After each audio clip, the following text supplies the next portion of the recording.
cheat. I see you shout it, putting in that work. Go ahead, arch your back and let me see you make it twerk. Twerk out. What's up, YouTube? It's your girl, the Lioness Sarabi, and today's video is actually going to be on a very touchy subject. It's a subject that I feel as if needs to be talked about more often than what it actually is, because it happens more than I knew amongst women. I mean, it happens in men's lives too, but we'll get to that. Today's video is going to be about sexual assault in the United States. So the first thing I'm going to talk about are a couple of things that I actually looked up. Actually, there's 7 different points that I found that were really interesting to me. So the first thing that I read was 1 in 5 women will be raped at some point in their lives, and only 1 in 71 men. It really makes me sad because it happens so common amongst women. You know what I mean? If you think about it, it seems as if every female, every woman knows a woman who has been raped. And yet somehow men don't seem to know any rapists. You know what I mean? Let's see. In the U.S., 1 in 3 women and 1 in 6 men experience some form of contact sexual violence in their lifetime. Again, more often in women. So 51.1% of female victims of rape reported being raped by an intimate partner. So anybody who thinks that rape occurring in your relationship, anybody that thinks that cannot happen, it can. If you say no, if you do not want it, it classifies as rape. Whether you're married, dating, it doesn't matter. Even if let's say you've already started doing that and in the middle of it you decide you don't want to and you tell them to get off of you. If they don't, at that point it's considered rape. Almost half of multiracial women and over 45% of American Indian, Alaskan Native women are subjected to some form of contact of sexual violence in their lifetime. Now, first of all, that's way too close to half for me. So basically, what this is saying is that this happens more so amongst colored women. It does happen a lot in, obviously amongst Caucasian women as well, but not more than half, but close to half are multiracial women. So 9% of sexual assault victims are male, which means 91% of these victims are female. Again, the fact that the comparison between it happening to men and women is there's such a big gap between the number is really sad. Like we have got to be more careful as women. And then in 8 out of every 10 cases of rape, the victim actually knew the perpetrator. So we need to start being more cautious about who we call friends, who we hang out with. I know this from personal experience, but I will get to that after this next topic that I'm going to speak on. So a lot of cases in which women were raped, it involved date rape drugs. Now, if you don't know what these are drugs that are basically used to assist in committing the assault. They often have no color, no odor, no taste, and they're easily added to flavored drinks without the victim's knowledge. So when we go to the club and we're drinking, or even if we're just at a friend's house, you know what I mean? Never set your cup down. Don't accept drinks from strangers. If you are at a friend's house, again, we have to be cautious even with people we call our friends. Watch them open the bottle. Okay? That was one my mom always taught me. So the most common date rape drugs are things like GHB, which is gamma hydroxybutyric acid. Really hope I said that right. Which is also known as liquid G, liquid X, gamma 10. Ketamine, also known as special K or vitamin K. And then there's, I think it's pronounced Rohypnol, I'm not sure. But in other words, roofies, Rufinol, R2. Now, with the GHB, this causes drowsiness, dizziness, slowed heart rate, nausea, loss of consciousness, inability to remember what happened, and then it can lead to seizures, a coma, or death. With the vitamin K, hallucinations, lost sense of time and identity, agitation, aggressive or violent behavior, convulsions, loss of consciousness and coordination, and it potentially fatal respiratory failure. And then with the roofies, they're lower blood pressure, sleepiness, muscle relaxation or loss of muscle control, visual disturbances, loss of consciousness, problems speaking, nausea, and again, inability to remember what happened while drugged. Now, I'm going to share a story with you all that I have never fully discussed with anybody.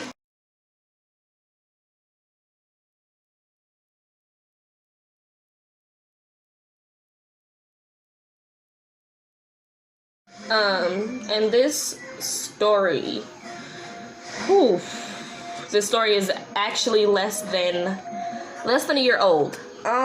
So anybody who knows me personally knows that I have a beautiful, healthy, happy 9-month-old son. Anybody who knows me also knows that I am gay. No, I didn't decide that I wanted to try it out with men and that's how I got my son. That's not what happened.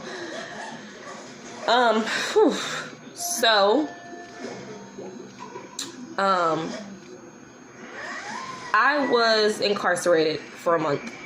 And after I was released, a few friends and I threw a welcome home party. And I had this male friend who I had known for a while. You know, he had never given me any uncomfortable vibes. You know, like he was great. You know, this wasn't the first time we had hung out. So, you know, I didn't think anything of it. I hadn't drank anything yet, like alcohol wise. So I wasn't like intoxicated or under the influence of anything. I actually was completely sober. He had a soda that I drank, and that's honestly the last thing that I remember. And this is why I say that we need to be careful with who we call our friends, because again, this was somebody that I knew, you know what I mean? And like I said, last thing I remember doing was sipping a soda. You know, that's it. So it kind of sucks. And I remember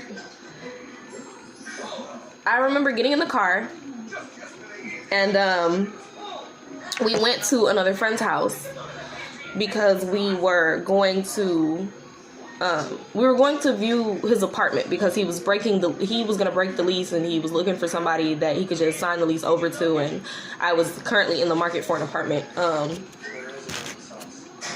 And I remember getting in the car, and I remember getting to the house. Like, I remember getting to the apartment. I remember viewing the apartment. I do. But I also remember that when we got there, everything was kind of blurry. Like, my vision was kind of strange. But for some reason, I still didn't think anything of it, because I don't know, I just didn't. Because sometimes my vision's weird, so I don't know. I don't actually remember leaving the apartment.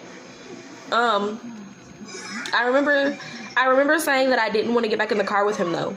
I remember that much. And I remember being really, really sore when I got home, and wanting to take a shower. That was all I wanted to do, was sit in the shower. And I remember something feeling off.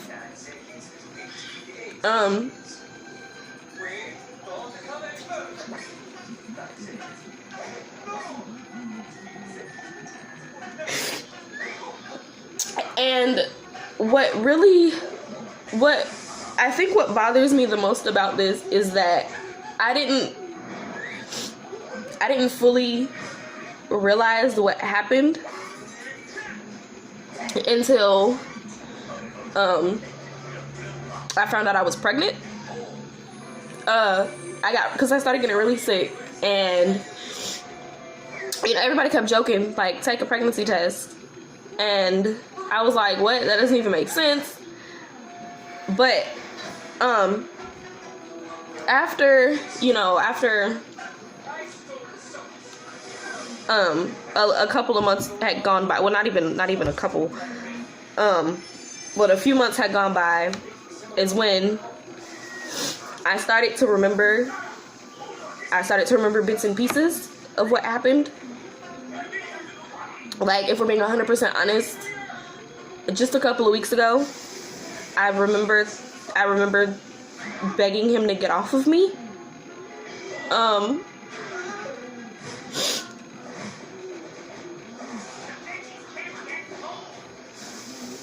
sorry, you guys. I'm sorry.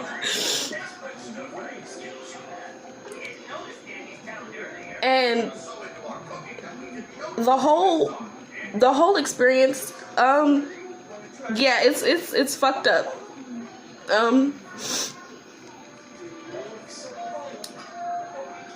But this is what made me realize that I did need to start being very cautious about who I call friend, and cautious about the company that I keep. No, I never actually pressed charges, because I know that's a question that I get a lot. The reason that I did not press charges is because, one, again, I couldn't remember anything at first. And because although him and I were friends, there was only so much that I knew about him. Like, I knew the name that he went by. I don't know his actual name.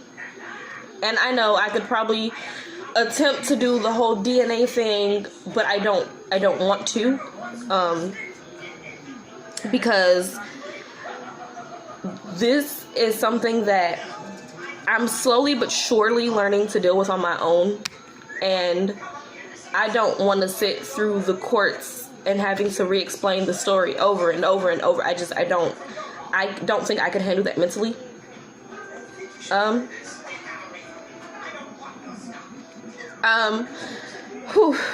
sorry, guys. This video is I'm sorry.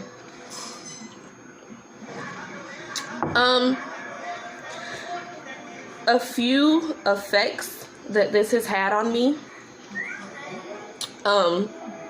So I'm very, very cautious now. of everywhere I go, everything I do, who I'm with, what I drink, who I drink with. I'm very, very cautious now. Like, I really don't like walking anywhere alone at night because I just don't now. Whenever I go out to a bar, I go with female friends only. But even them, you have to be careful with. Just a heads up, you guys. I've never had any female friends. Yes, I have. Never mind. I've actually had a female friend set me up for failure before. I don't accept drinks from people I don't know. People I do know, unless I watch them drink it first. And every now and then, what people don't talk about is that a lot of rape victims have flashbacks and nightmares. And I think so far that has been one of the roughest things for me, because my nightmares, they get really vivid at times. There have been nightmares where I cry for help, and it's like I wake up and I just want to take a shower because I just want to wash it off. And even though this happened months ago, close to a year, even now when I'm in the shower, I've learned that I still take really, really excruciatingly hot, long showers. And I think it's because a part of me is still trying to wash it off, I guess. Because you feel really gross. Like you're violated. You know what I mean? And it's like no matter how hard you scrub, it doesn't come off. The feeling doesn't go away. It doesn't stop. I've said like 800 times. I'm sorry. Like I said, this video is just really difficult for me because I've never openly talked about this. Every now and then, like every so often, I start to remember a little bit more of what happened that night. I am not yet in therapy for this, but I will be seeking therapy because I feel as if it could potentially help me remember. A part of me does want to remember, because I need to know what happened, but a bigger part of me is terrified of remembering.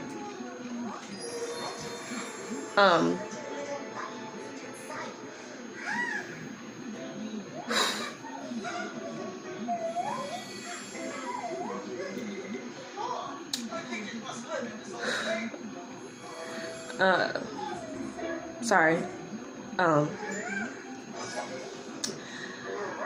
One of my biggest fears after I found out I was pregnant after the situation, was my son coming out looking like my attacker.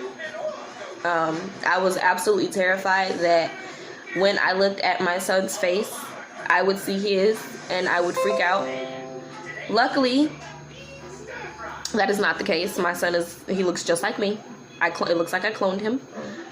There's only been once that I looked at my son and saw his face, and this was a little bit after he was born, but it was after one of my nightmares, and I don't think I was fully awake yet when I looked at him. Every day is definitely a day of me working towards healing. And honestly, anybody that has gone through this, being sexually assaulted, being raped, I, from personal experience, encourage you to please talk to somebody, even if you don't remember and you think that it's just a possibility. talk to somebody. I'm not saying it has to be a therapist. It can be your closest friend, somebody that you really, really trust. There's also a national hotline. I'll include that number in the description below for you to contact if you have or are experiencing this.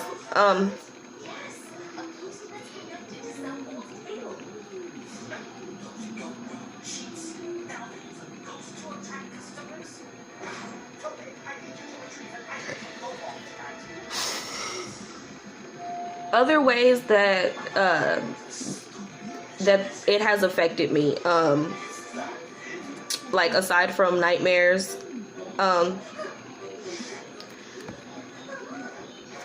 I've become really anxious now. I struggle to socialize, I guess you could say, and a lot of times I find myself I shut down, and I won't want to talk to anybody, and that definitely sucks. But excuse me, yeah,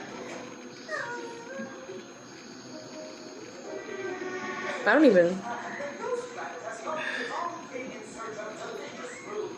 even know what to say about this topic right now. Sorry, you guys.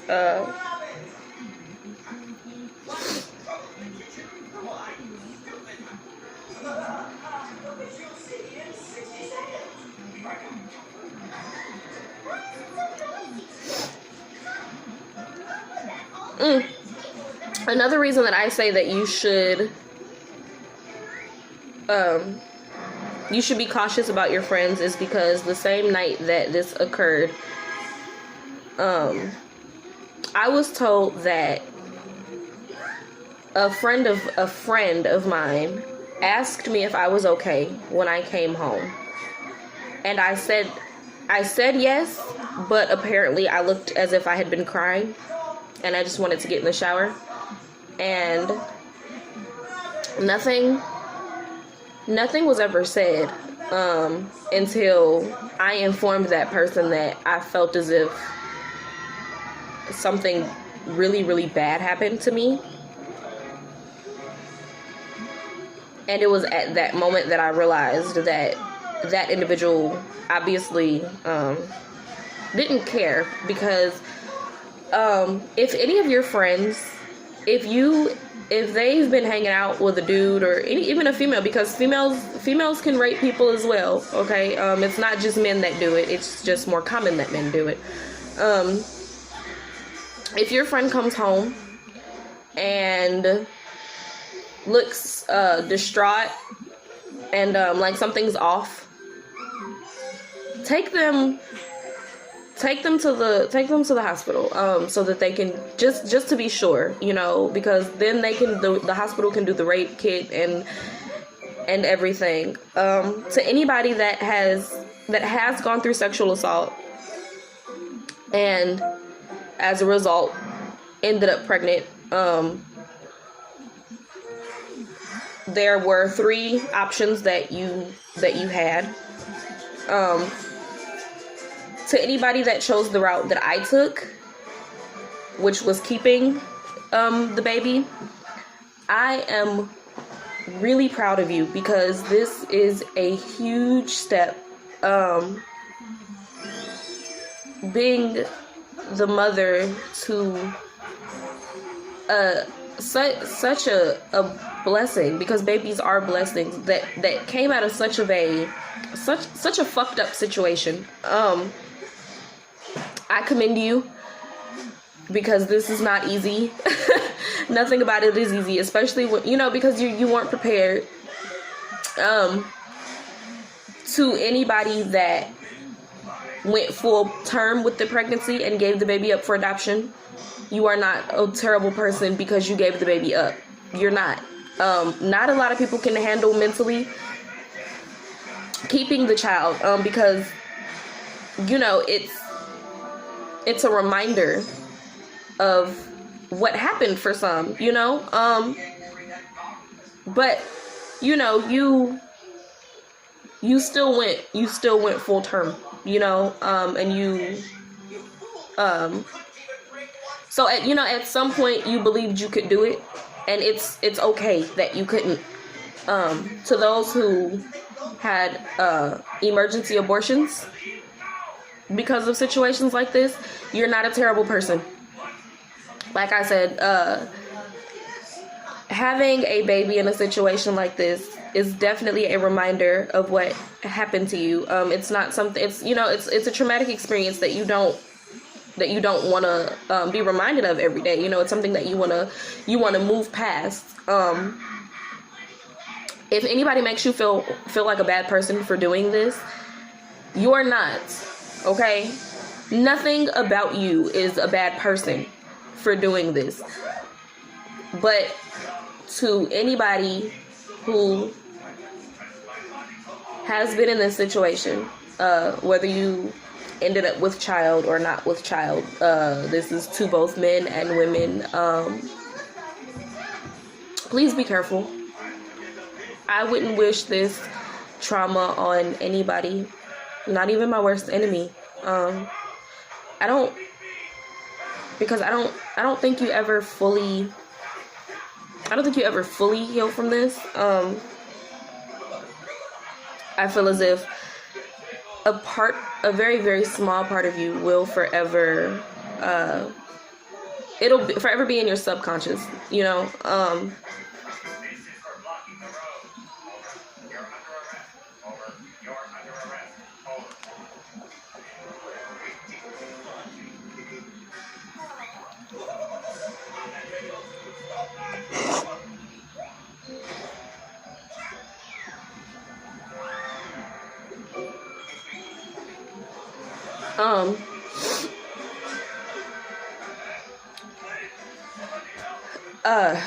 okay, one last effect that this has had on me. I have a lot of what's called triggers now. I can't watch or read about stories like this that involve sexual assault or rape, because it triggers something in me that makes me, it sends me into a panic attack.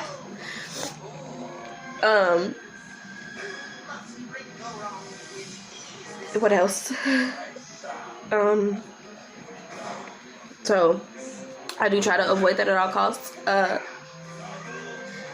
If you don't have any triggers after experiencing this, that's amazing. Whatever you are doing to heal, keep it up. If you're unsure if you have triggers, honestly, avoid whatever could be a potential one. If, for example, let's say there was a certain song playing or a certain TV show playing when it happened and you do remember, avoid it. Until you can heal.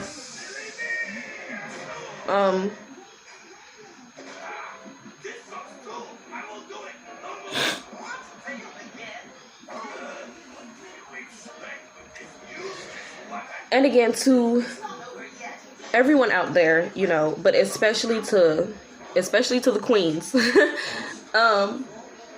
be safe, please. And if anybody ever goes through this and they don't know what resources to look into to try to help them through this or anything, my social medias will also be down below. So my email, my Snapchat, my Instagram, Twitter, all that will also be in the description, so that if you need to, you are more than welcome to DM me. My inbox is always open to anybody that needs it, because I know that after going through this, you feel really at least I do, you feel really small and broken, and there's a lot that you feel.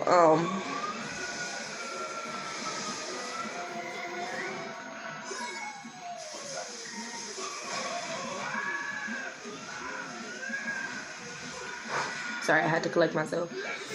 But I'm here for you, you know, and I'll help you look into resources in whatever city or in state you're in. You don't have to live in the same location as me for me to be here for you. But that concludes the video for today. Make sure you leave a like, hit that subscribe button, and share this video, because some women won't tell what happened to them because they feel nobody will listen, or because they just don't have the courage to. And I really, really hope that me sharing with you all what I went through gives you the courage to seek help and guidance in dealing with this. So